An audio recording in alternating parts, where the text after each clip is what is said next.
Halo, baik lagi sama gue Billy. Ngomong-ngomong soal laptop, cuma satu kata yang bisa menggambarkan laptop ini. Sempurna. Cuman harganya aja yang nggak sempurna.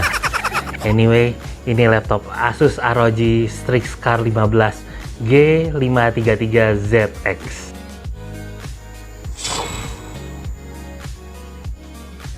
First, gue mau say thank you buat Asus yang udah support dengan mengirimkan laptop ini. Masih amazed gue bisa ngicip laptop seperti ini. Karena kalau gue sendiri untuk sekarang ini pasti belum tentu mampu gua. Anyway, laptop ini sendiri di dalam boxnya sudah datang dengan paket lengkap. Yang pastinya ada charger 280 watt yang segede gaban gini. Terus ada armor cap dengan motif lain buat different style in different occasion. Masa laptop Sultan cuma satu motif aja? And dikasih juga webcam bawaannya ROG. Untuk ukuran laptop Sultan, ini bodinya masih terhitung low profile juga kalau dibandingin sama Strix yang versinya AMD itu. Walau ya untuk desainnya sendiri masih kelihatan gaming juga. Di punggung layarnya ini cuma dibelah motif diagonal dengan logo-logo ROG kecil, sambil yang biasa ciri khasnya Strix ada di logo ROG yang agak nyamping dan ber-RGB. Yang agak unik ini di tempat udara masuknya. Lobang-lobangnya dibuat bermotif.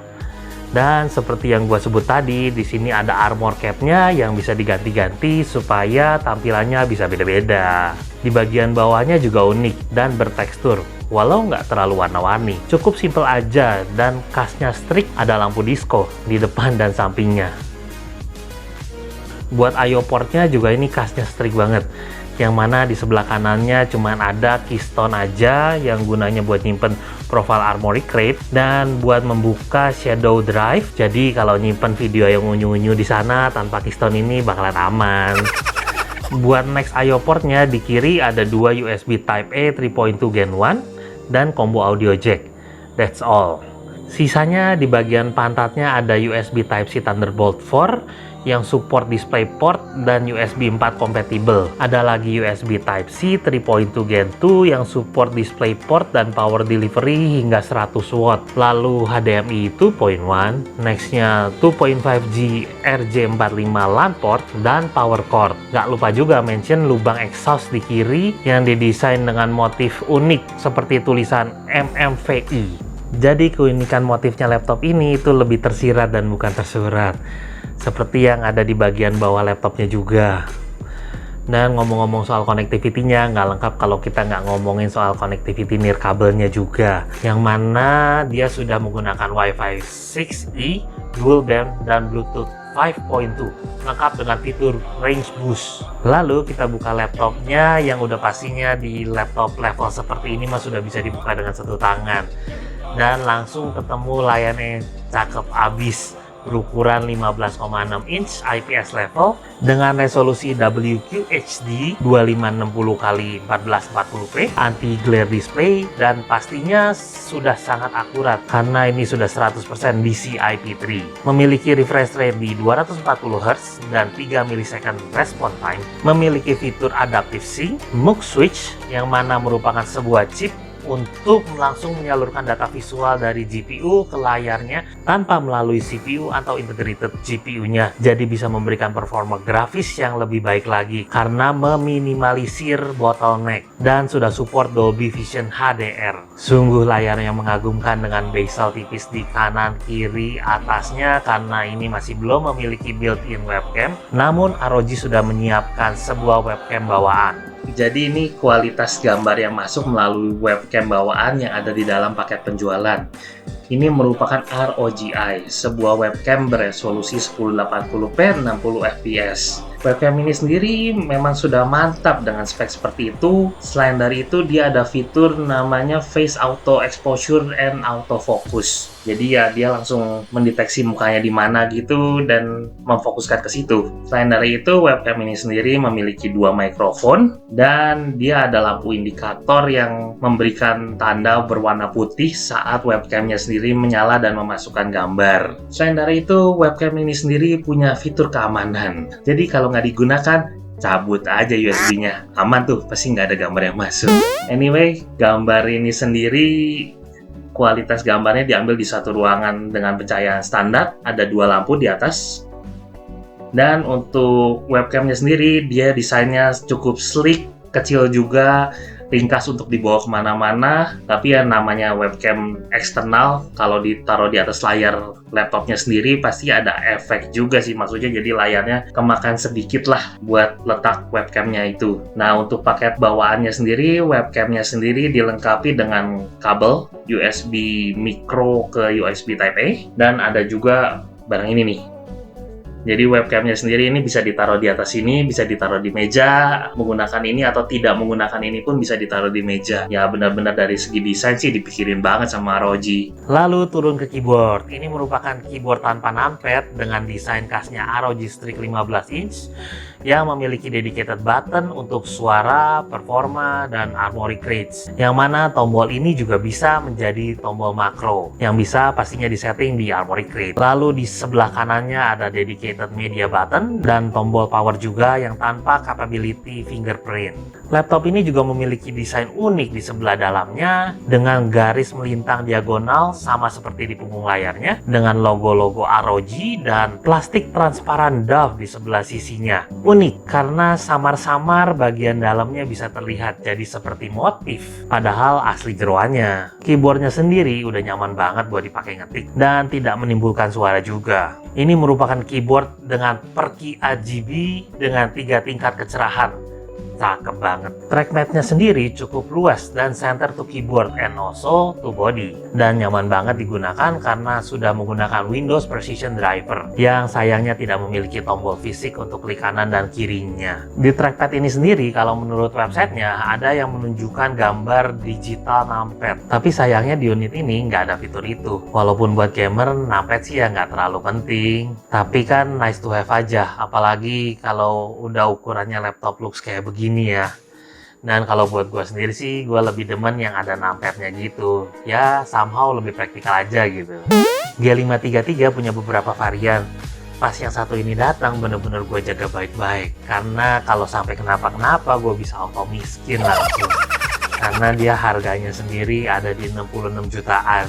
Yang ini datang dengan Intel Gen 12 Core i9 12900H, top of the line-nya dari Intel untuk prosesor laptop. Memiliki 6 P-cores dan 8 E-cores dan RAM 2 keping 16GB, membuatnya langsung dual channel out of the box. Dengan pengujian Cinebench R2310 kali, dia memberikan hasil yang tinggi di 19.148 pada putaran pertamanya. Dan terus di putaran-putaran berikutnya dengan rata-rata sekitar 18.700-an. Sudah di jajaran paling tinggi untuk ukuran CPU laptop saat ini. Buat GPU-nya juga sudah top of the line untuk sebuah laptop, yaitu RTX 3080 Ti. Hasil pengujiannya menggunakan 3D Mark Time Spy ada di 12.392. Kita tes juga menggunakan Firestrike dan skornya ada di 27.858. Sekalian juga kita tes menggunakan Night Rate dan memberikan hasil 51.451. Nggak lupa mention juga kalau yang satu ini sudah datang dengan integrated GPU Intel Iris Xe.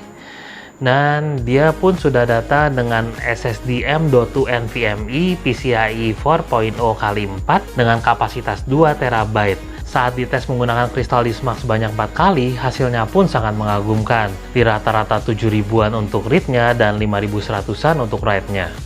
Super ngebut abis. Dan kalau 2 TB masih berasa kurang, masih ada ekstra 1 slot M.2 kosong lagi buat opsi upgradability-nya.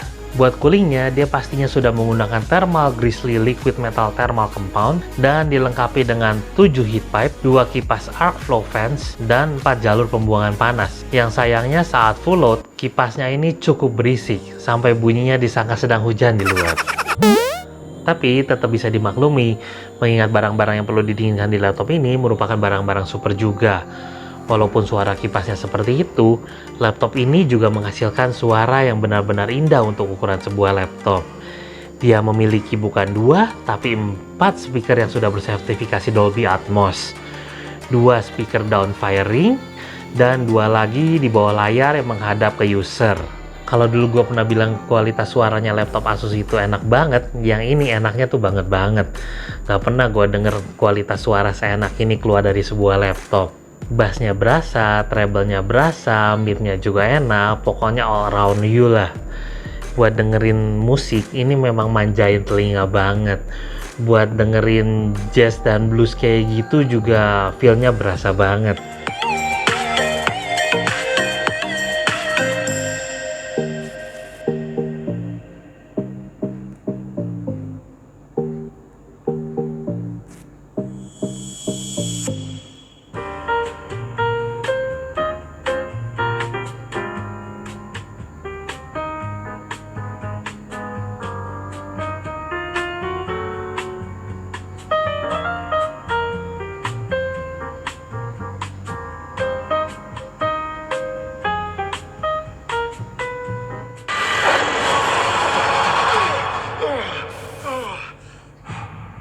The nightmare begins.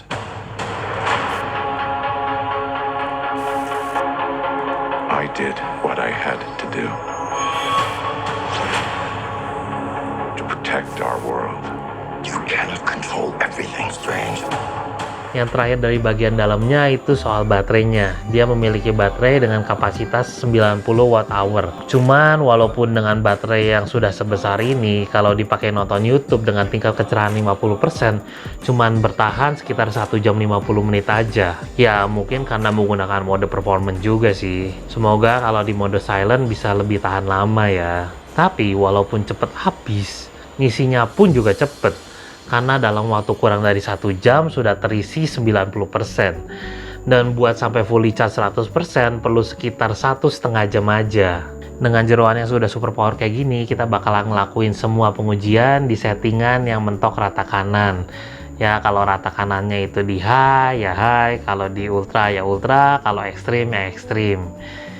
Ya jangan malu-maluin juga ya, masa laptop kayak gini nggak bisa di mentok kanan. Lagian kan yang beli laptop ini udah mengeluarkan duit begitu banyak, layak dong buat dapat yang terbaik. So, kita mulai pengujian dengan menggunakan benchmark Final Fantasy 14 Endwalker yang memang hasilnya nggak mengecewakan di skor 22.709 extremely high pas di settingan 1080p dan 18.423 extremely high juga pas di resolusinya mentok 1440p. Benchmark keduanya biasa kita pakai Shadow of the Tomb Raider dan hasilnya masih turah-turah di rata-rata 106 fps. Minum dulu bentar. Sebenarnya ya laptop kayak gini sih udah nggak perlu diuji lagi karena pastinya nggak ada game yang dia nggak bisa jalanin. Tapi namanya juga ini review, so bakalan tetap kita tes juga. Kita bakalan mulai pengujian live-nya dengan menggunakan CSGO.